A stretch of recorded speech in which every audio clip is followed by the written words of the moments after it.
Hello, everyone. Welcome back. Today we are looking at the Wolverine Armored Missile Vehicle. Okay, so another iconic vehicle from GIJoe. All right. Um, this was first released in the United States in 1983 and included the driver cover girl. It was also sold in 1984, and unfortunately, like so many others, it was discontinued in 1985. It was available as a direct mail from Hasbro from 85 until 87. Had 12 removable missiles you can elevate and swivel. So we do have Cover Girl here. Let's see. So looking at the wonderful vehicle that we have. So we only had a seat for one, I believe, and of course we had the missiles behind her. Um, and oddly enough, I want to say that this is supposed to be replacement track, although it was colored green instead of being black like traditional track would have been. Nope, just a couple bags. Okay, so we have some extra stowage bags here. But yes, it only has the spot for one person on here. And of course, we have the missiles. Um, it's one of those kind of iconic vehicles that we saw from time to time. Um, of course, in traditional GI Joe fashion, we have missiles flying right over the head of everybody else. And one of the other things is, if I back up here, well, I'll go forward. I'm sure that we'll see it. We have a nice view. We have missiles flying over. Nobody's hair ever gets singed. Um, you do see a tow hook in the back, so we can actually haul some of the other vehicles back, from, like the towable vehicles, uh, much like what we had yesterday. So, um, it's kind of nice to see extra vehicles coming out and all that. Some of these were, in my view, a little on the silly side, but they became iconic because they became part of the characters that we saw them in and part of their persona, for the fact of we always saw them there as a support with these vehicles. Wonderful picture from Sunbow when they were doing the animation in the first season of the cartoon. And here we are in America's Elite, and it is right back here and behind everything else, but it is back there. Um, I don't know Devil's Due in their comic book series. All right. So the old file card. So let's see if we have an old file card and a newer one, and what the difference is here, because many times we do see a little bit of a difference here. So this is a 19.5 ton vehicle, one man crew, fully loaded. It goes about 33 miles an hour, which, you know, for my experience in the Army, um, that does sound very correct. Even though some of these vehicles were very much uh, able to go faster or whatever, we had governors to make sure that they didn't go much faster than that, mainly because the fear was you could tip them over. Um, Fully loaded, we can go about 450 miles. It has 12 anti tank or anti personnel medium range, um, optically sighted, laser designated missiles featuring pop up target sighting and rapid fire capacity. Okay, and now we have the newer one. So it's still 19.5 tons. It can go 330 miles, 450-mile range, and nope, that's keeping it the same. So, all right. Um, 12 anti tank, anti personnel, medium range, optically sighted, laser designated missiles. The Wolverine, like the Mobat, is an old friend of the G.I. Joe team. It packs a punch like no other heavy ordnance vehicle in the motor pool. It features the ability to launch either one missile or at a time or rapid fire the entire 12 missile salvo in under 6 seconds, one after the other. The Wolverine's appearance in the battlefield can soon spell the end of a fight. Um, if this was BattleTech, you would be looking at an archer doing the same thing. Um, but in GI Joe's lore, we have the Wolverine armored vehicle.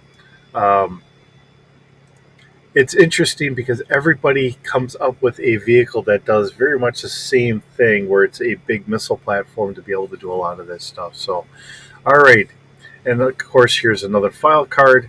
Powerful free rolling missile carrier with 12 Stinger missiles. So now they're naming them as Stinger missiles, and a rocket launcher that swivels 360 degrees. Comes with cover girl. Modular missile racks. We have armor plating, superstructure, fuel bladder, ventilators, engine turbocharger housing, ground to ground missiles, and external radiators.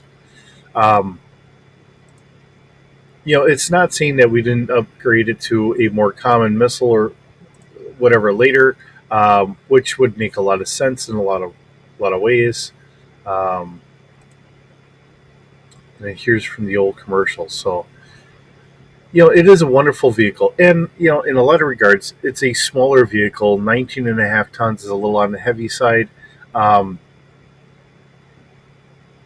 you know, like I've said before, in my mind, GI Joe is a rapid response force, much like SEAL Team 6, except it's just strictly anti-terrorism, has the freedom to go here and there, whatever. I think in the GI Joe world, no, I can't really say that. I want to say that in the GI Joe world, GI Joe is much like SEAL Team 6 or the SEAL Team force. Really, I mean, we get 6 because of some of the things that have been brought out. Um, but it really gets to be one of those. They do have SEALs here for the Navy. I think it's one of those. GI Joe isn't just from one branch or another, where SEALs can be either from, I believe, the Marine Corps as well as the Navy, where you have Green Berets from the Army. Um, Air Force has their special forces, which is supposed to be a search and rescue and all that, but they are some of the tougher forces out there as well. Um, this encompasses everyone, and even taking outside of the military because they're looking for the best and the brightest. Um, in that regard. So obviously, I would never make it. Um, I am never the best, nor am I the brightest. But yeah, we look at it, and um, a smaller vehicle, a missile carrier or whatever, fits perfectly well in that scope of everything. Um, let's see, we do have vehicle construction. We have the Wolverine, then there's the Lynx comparison. Uh, we have different box covers, I believe. Let's see.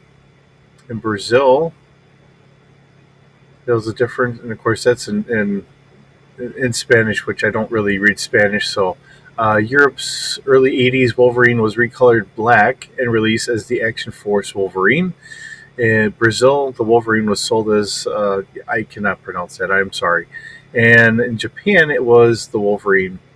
Um, so we do have some different box art for Japan, Brazil, European green version, and a European black version. So um, just trying to say it out. Now, this is the interesting thing because it says here on yojo.com, originally it sold for about $6.40. Um, that's not very expensive. It's a small vehicle, easy for parents to be able to pick up and um, get for their kids or whatever. I mean, realizing that $6 went a lot farther back in the '80s than it did today. So, okay, so now we're going to fast forward this into our Star Wars role playing game. So, I did keep this at speed or scale. We are roughly about 30 feet long, 9 meters, has a crew of one, no passengers. I figured it would have 2 tons of cargo, namely ammo. Um, I'm kind of basing this idea off of so many other vehicles that I have seen in my short time when I was in the army. Where underneath, um, so we have our turret up here underneath on the side or whatever. They may have like some storage or whatever, or even in the front. However, they'll have storage for additional missiles. So you might have one extra flight of missiles or maybe 2 extra flights of missiles. So it's either going to carry another 12 or 24 missiles on board so that they can reload and then become effective as a military vehicle again. Otherwise, they will definitely have to carry some sort of trailer or something like that that would actually have extra rounds for their launchers. Okay, so this is full coverage. I gave it full coverage, figuring that if you sat all the way down there, you're going to be kind of uh, tight in there a little bit more. It is ground level. Maneuverability, I gave it a 3D. I was being generous on that. I gave it a 3D. Move is about 33 miles an hour. Body strength, being armored in that, I figured a 4D would be worth it. And of course, we have 12 missiles. They're at speeder scale. Fire control is 1D because um, I was kind of basing it off of the driver here, also being the gunner. You're doing two things at one time. If we're doing here, let's do this. Slash, we'll do a 3D laser guided. If I can remember how to spell. I don't always spell the greatest, and thank God for spell checks. Okay, so then we have 7D damage per missile. So if you fire multiple missiles at the same target or whatever, I would say roll for each one to see if it hits or misses, and we'll just do each missile individually. I think that would be about the best way to do it. I think this really does get a good feel for the vehicle. I think this gives us a really good sense. It is nice. I mean, because this picture is from GIJoe.com. I pretty much all the pictures I had gotten to put into here, I nabbed off of their website because they have wonderful pictures. So I nabbed it off of here, and we get a nice picture of the tow strap here. They have like a shovel. We have a sledgehammer here. I'm sure when we look on the other side, we'll have some other stuff. Typically, like on the Bradleys and all that, we have a small, like 3 or 4 lengths of track that we keep up there just in case we lose a piece or whatever. Which I do remember having to change out the tracks a couple times on the Bradleys, and we went through all 4 of ours in my platoon one day, and that was just a hell of a day. And that was Bradley tracks, not even tank tracks. Which the reason why I'm separating the two of it, the Bradley has fairly good sized track pieces, but being honest, the M1 Abrams, which for the tankers that were across the way, their tracks are even wider than what the Bradley were. Um, Ours were heavy. I think each track pad or each track link itself was about 60 pounds. I might be wrong on it, but I remember they were fairly heavy, and I was fit at the time. Um, and then you get a whole line of them. So trying to get them on there, it was not a lot of fun. You kind of drive the track on and then drive it off. Essentially, you're going to drive it off the track, and then you're going to have another track set and ready to go.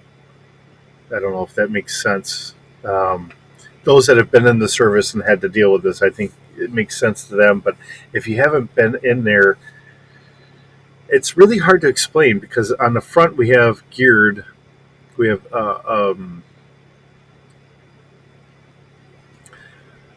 road wheel that actually has the notches in here to help propel the tracks going around.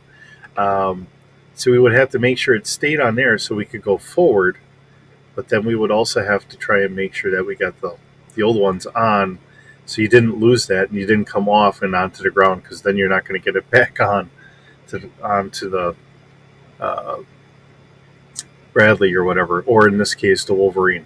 So there might be ways, but something that we never had to deal with because we just didn't lose it that far. Um, but anyways, I was fortunate it was during peacetime, so I didn't have to worry about some of the other stuff. So, all right. With all that being said, and going off into other things that um, you don't really need to know much about, it is an interesting toy. It's an interesting vehicle for them to throw out. You know, Giving a support vehicle like this, it's always great. Um, Bringing it into like Star Wars and that, there are missile platforms that they do have in the Star Wars universe. So this does make a lot of sense bringing it in here. And it's iconic to G.I. Joe. So thanks for watching. I always appreciate it. Try to make these every day for you. Try to have fun with them. Hope you have a wonderful day. We'll see you in the next video.